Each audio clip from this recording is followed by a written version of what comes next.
मेरे आका अलैहिस्सलाम ने इरशाद फरमाया कि जिस आदमी ने जिन्ना माल कमाया वो उंदा ही सी।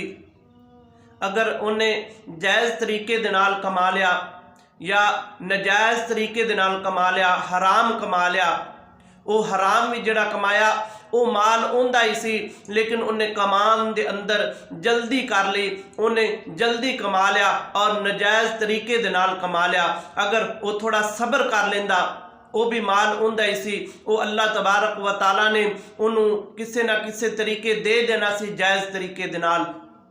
मेरे आका अलैहिस्सलाम ने इरशाद फरमाया कि तुसी अपने माल की फिक्र ना करो, अपनी रोज़ी की फिक्र ना करो, अपने रिज़्क की फिक्र ना करो, क्योंकि रिज़्क तो अल्लाह तबारक व ताला दे ज़िम्मे आ। तुसी आखरत की फिक्र करो, तुसी आखरत की जिंदगी की फिक्र करो।